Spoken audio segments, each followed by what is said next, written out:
Okay, I'm talking about the farm review. I'm not going to go through all of the sections because we don't need them here. But the farm review, we deal with water, we deal with soil, we deal with animal and wildlife intrusion, and we deal with land use. So why would a food safety inspector talk about water, as Ursula was talking about before? Where's your water from? Do you use canal water? Do you know what's in the canal water? Yeah, exactly. Do you use municipal water? Do you use well water?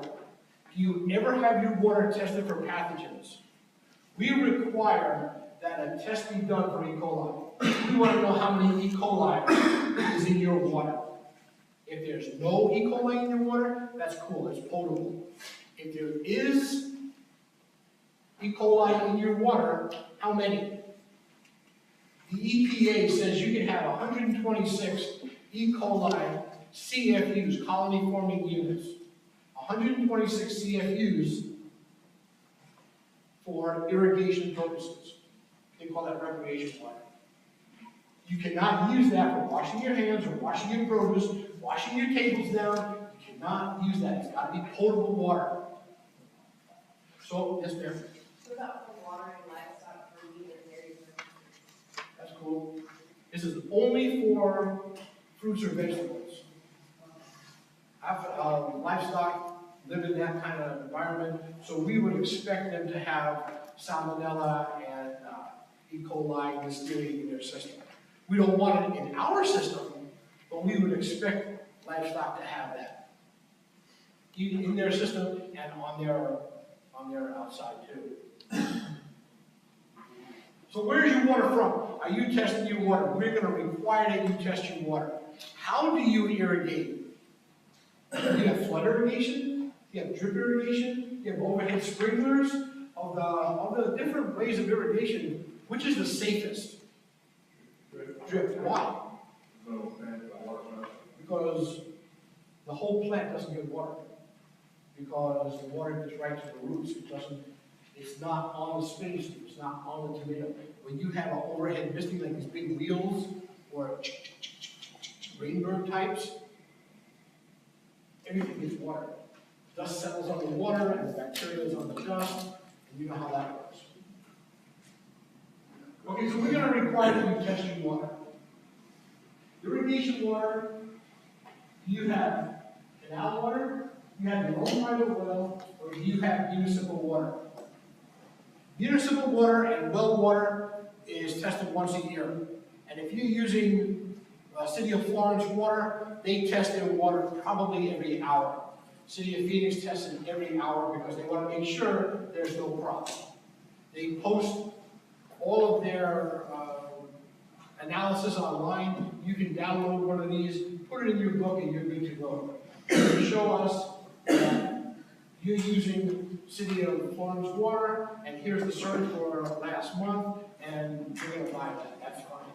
If you have your own well, you're responsible for testing it. If you're buying water from the water company down the street, they test the water. They test the water. Everybody who owns the water company tests the water. If you have canal water, that is not tested. You have to test that 3 times.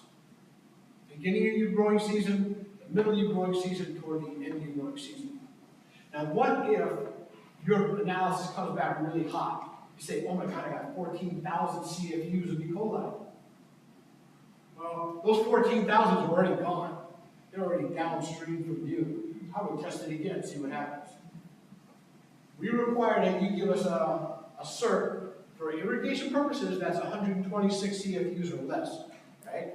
So if all these E. coli are already downstream on his farm, maybe there's no E. coli in this next water. Either that or you have to find another source, or you have to treat your water. Okay? This is a real photograph. I didn't take it, it was sent to us.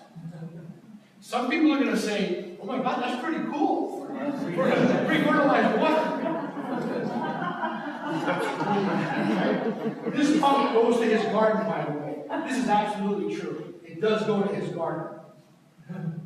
So what's he pumping out? Well, let's not go there. Okay? Some people are going to say, oh my God, how could he ever do that? And that's just stupid. There you go. Okay?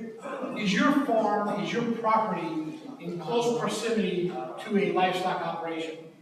If you have an area, or if you have a feedlot, and you've got runoff, is it running off into your property? Is it contaminating your property? Is it contaminating your fields? What about poultry? Now, I don't think in Pinal County we have any poultry growers. We do? That's in Pinal County? Okay. I've only got 13 chickens, but when I clean the hen house, I save the droppings and make fertilizer. Now, it has to be decomposted before you spray it. No, sir, it doesn't. It's like what Ursula said. You have to, we require, if you're going to use fresh manure, it has to be incorporating at least 2 weeks before you plant and 120 days before you harvest. And with this new FSMA law coming out, I heard that these numbers are going to change. It's going to be like 9 months before you harvest, but nothing is finalized yet, so we don't know what that final document's going to look at. But you don't have to compost it or let it sit. You can incorporate it right now. Just wait 2 weeks before you plant. Now, if that's not what you're doing now, you're not certified now. It's okay. Just keep on doing it. But what about all of the dander and all the feathers and the wind blows? Although we don't have runoff, this guy's got a really nice berm around his property and everything is contained right. What about the wind?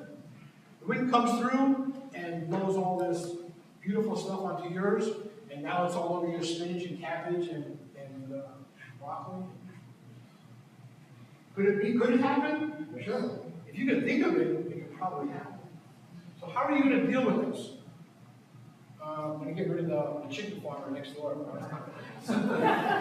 Maybe you plant some trees or a windbreak, or plant your ornamentals closer to the chickens and plant your edibles farther away from the chickens. Row of oleanders. A row of oleanders. Okay, well, why not? At least you're doing something to prevent it. Even small canals. What's in there? This comes from a larger canal. It comes from a larger canal that comes from switches, and I'm sorry, I don't understand that very well. But when I put that onto my ground in my garden, I have no idea what's in there. Dead bodies and car batteries. I'm sure of that. These are real. People do this. Well, cattle got to keep cool, right? Is that water used in the garden? Is it used for irrigating? Well, if he's irrigating corn, okay. What if he's irrigating spinach or cabbage? Could he? Well, of course. Sir? How's it how you if it's in drip? It may not be, it's not as hazardous, but we're still going to require some kind of testing.